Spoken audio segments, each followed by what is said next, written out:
Hello, this is Diogo here, back with another tutorial, this time going over my painting process. I've already got a piece prepared here, so I can show you some of the steps that I take when I paint, and I'll also be going over some examples just like last time, so I can show you how that looks in a finished product. Much like the last time as well, I will have a speed paint at the end just so you can see the entire process from beginning to end, and I won't make it too quick so you can more or less follow along with the steps. Now, the way I go about painting is I block out all of my colours. I have the sketch obviously first, and that's on its own layer at the beginning. Then I have the background layer, which has all of my background colours, and also the colours that I block out for my main subject, whether that be people or whatever it may be. And from that, what I do next is use these texture layer options on my colours, which in what I usually go for is a noise texture. Then I crank it up to 100%, make it the smallest size it can be, so you get this nice gritty little underlayer of colour, which we will be painting over, but it gives you that little bit of extra texture, which I quite like in my work. If I go over to some of my examples, stuff like this, which when you zoom in you see obviously has some of that under it still, where I haven't quite painted over it completely. And for most of these you can probably tell that I don't go too overboard on the blending. I quite like to keep some of my shapes and angles intact, so you get that contrast between soft edges and sharp ones. Obviously those were studies, so even in the scope of my work they're fairly, my stylistic choice is still there, but they're a bit more toned out. If I go to something like this, which is obviously much more stylized, those edges kind of take center stage. In case it wasn't obvious by now, I really like my angles. So much so that they practically take over the work most of the time. And that obviously comes through in the painting.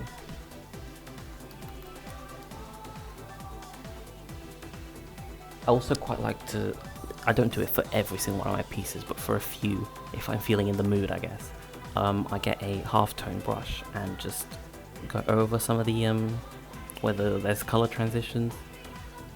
But that's just for an aesthetic choice I go for sometimes. It's not really something that, is necessarily relevant to my process for the most part. So let's begin.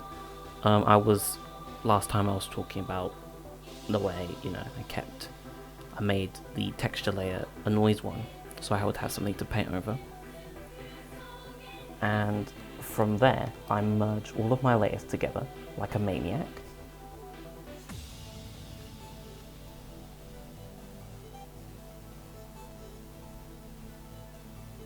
Taking its time.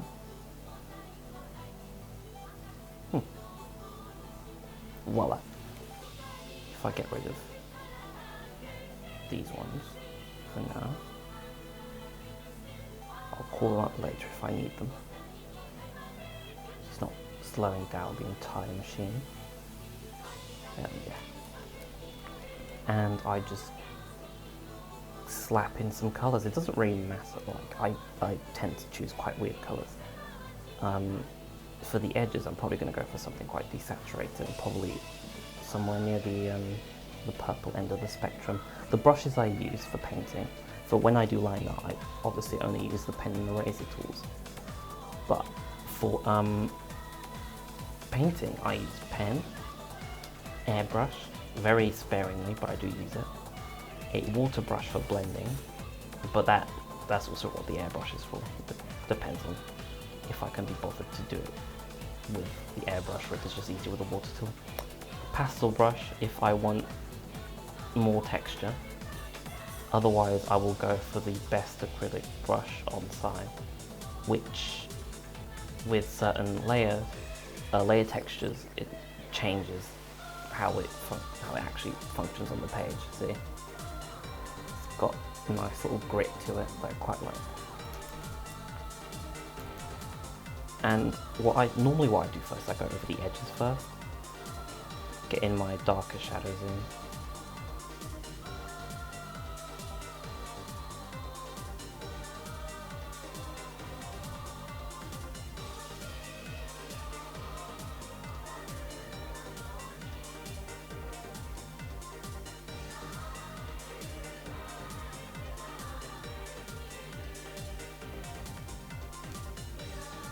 Don't forget to check your values throughout the entire process. We don't want anything being muddy and ugly and bad. That would be quite tragic.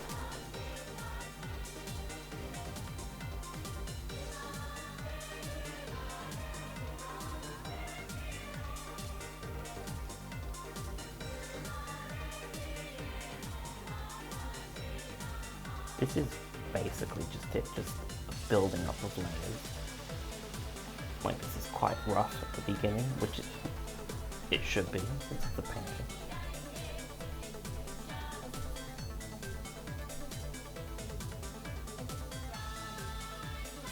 This is on one layer. I have to go through over everything multiple times, and personally I don't mind that.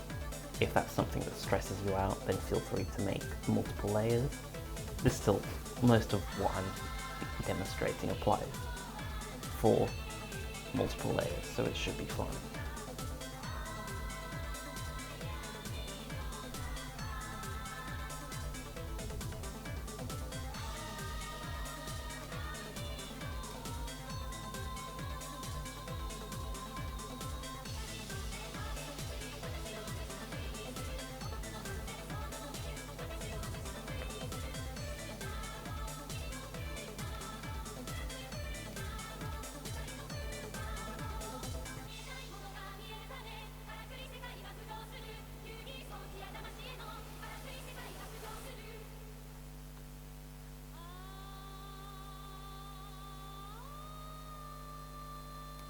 Soften up some of the edges, because again, we really want that contrast to come through.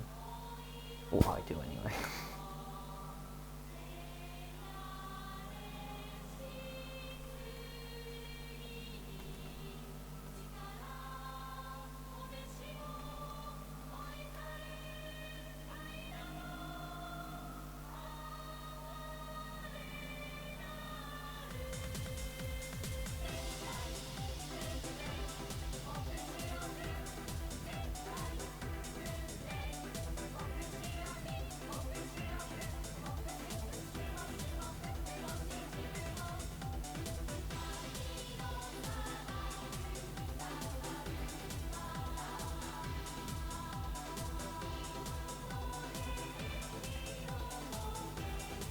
So obviously still going for quite weird colours, because if it didn't have weird colours, it probably isn't me making it. Basically a signature at this point.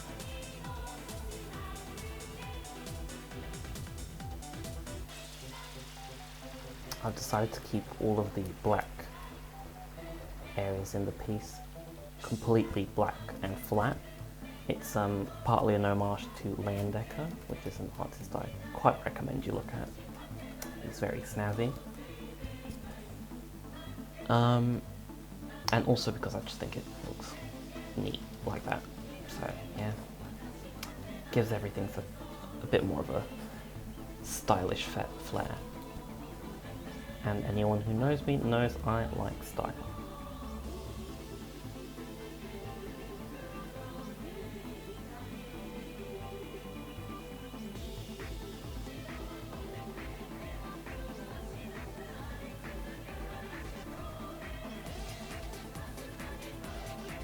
So yeah, you're seeing me like sort of outline some of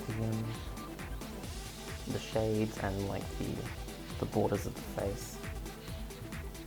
That is sort of, well, that's basically very stylized subsurface scattering.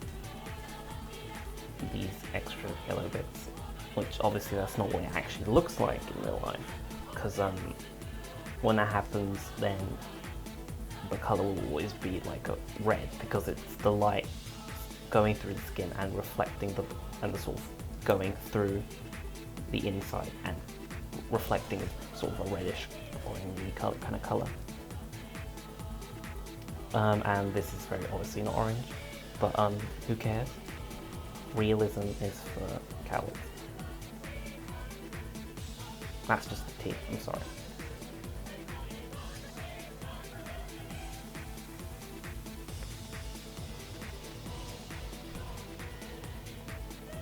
So don't forget to flip your canvas, because you don't want anything to look like really off when you flip it, because that means it also looks off when it's normal, but you just can't tell because you're so used to looking at it that way. It's a good habit to get into.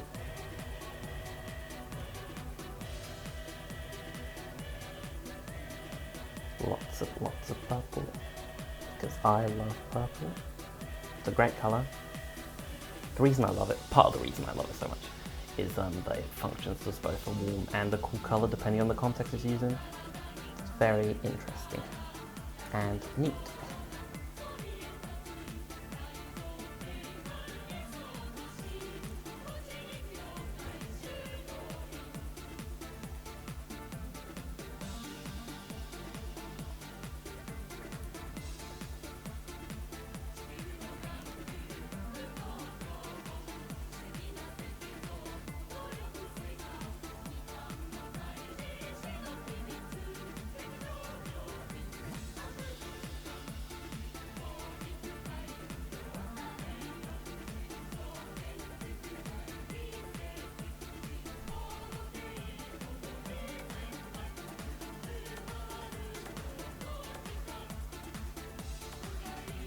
Got nice pearly whites.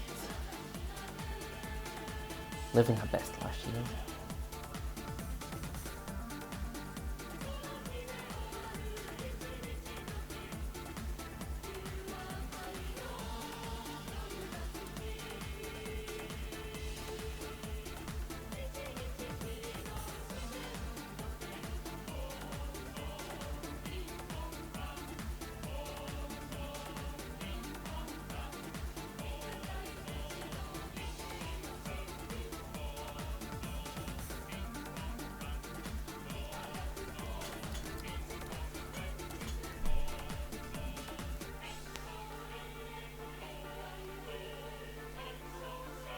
And all this liner, I just paint over it.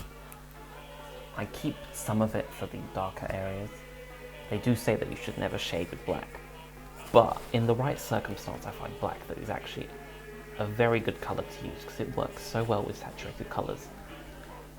When you're working with very saturated colours, it sort of just ups the contrast even more and sort of balances it out at the same time. And for that reason I do keep some of those blacks in there. And also just because I'm an edgy bitch, but you know, details.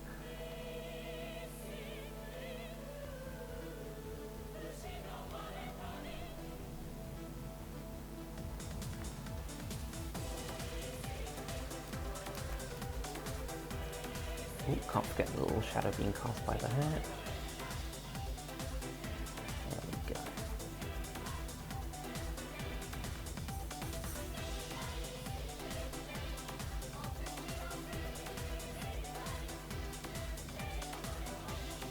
Anyone who's seen the line-art video will probably notice that the process is very, very similar, but just taken a step further, really. And it's one of the things I love about it. It's very easily adaptive, it's very interchangeable, and you know, if parts of what I'm saying don't work for you, then you can just change whatever, and then it will work. And it's great. Hopefully. We'll see.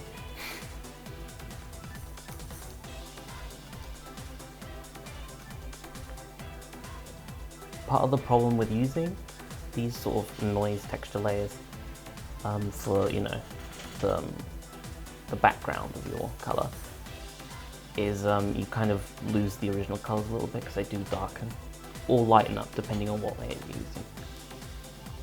But just keep in mind that you probably want to lighten it up later in the process.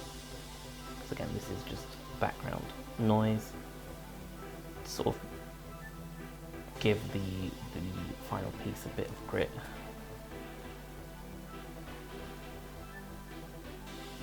It's a technique that I learned from an artist, a favourite artist of mine, who illustrates for the Pokemon trading card game called Kawaii, and I'll probably link one of his videos below so you can see exactly what I mean. It's got a very interesting style, and a lot of the way I paint is very much inspired by how he does it. So I think it's very interesting, and it's very adaptable, but it also looks very distinctive, and I like being distinctive and extra, so probably explains why I'm so drawn to him.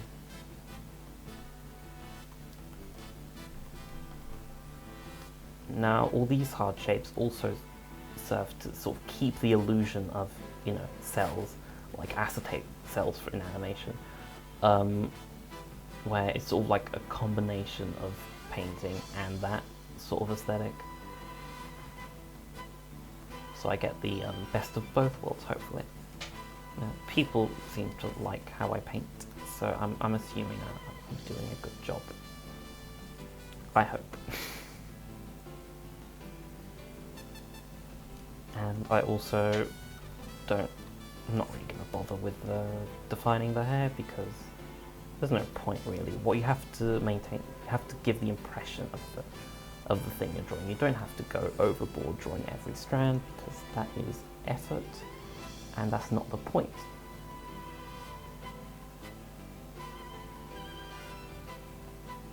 Unless you really want to, I guess. I won't stop you, but I would never.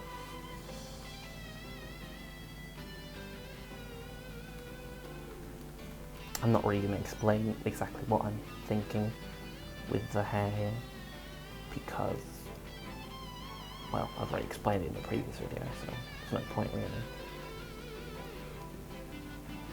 And frankly, I think I'm probably going to start speeding this up, because I don't really have much more to say. I've already explained my piece, I've shown some of it in real time, and yeah. I think that's it really. So I'll see you at the end of this video, after I speed this. Oh, actually, before I go, I should probably mention these two are characters of mine, and they're lesbians. That's very, very, very important. Okay, that's it. Now it's time for the speed paint.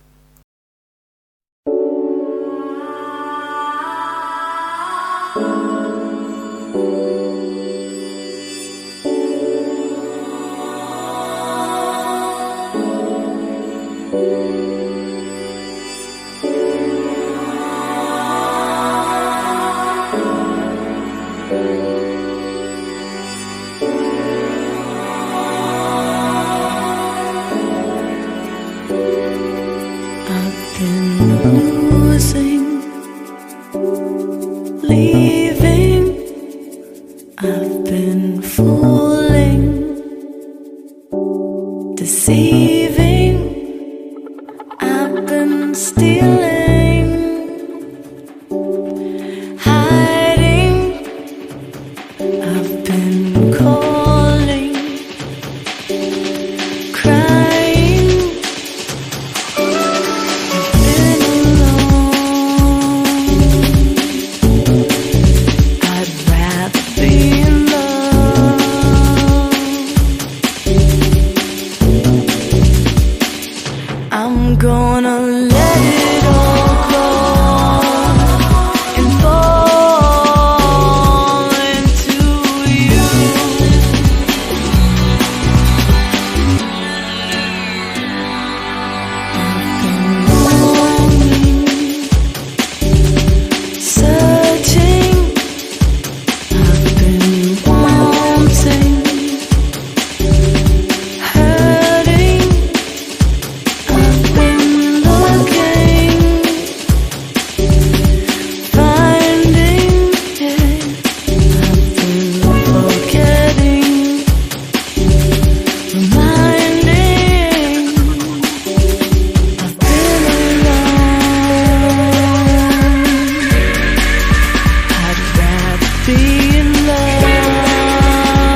just want to let it all go.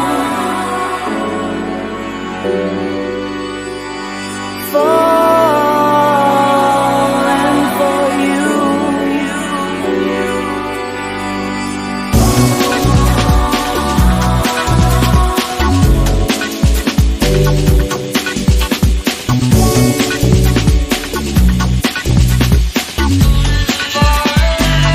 Just want to let it all go. Falling for you.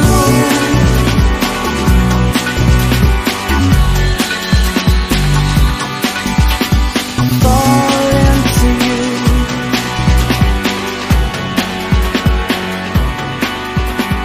Falling for you.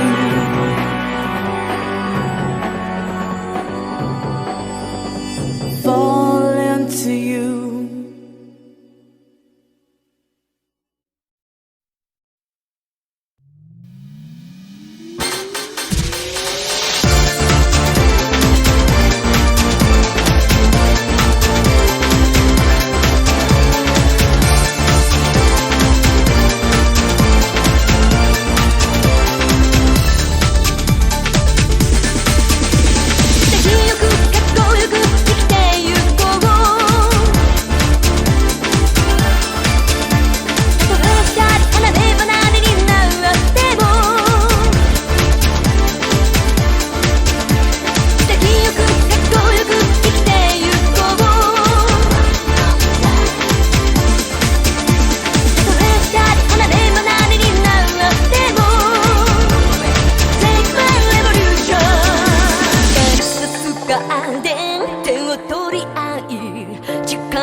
太鼓完全砂漠に孤独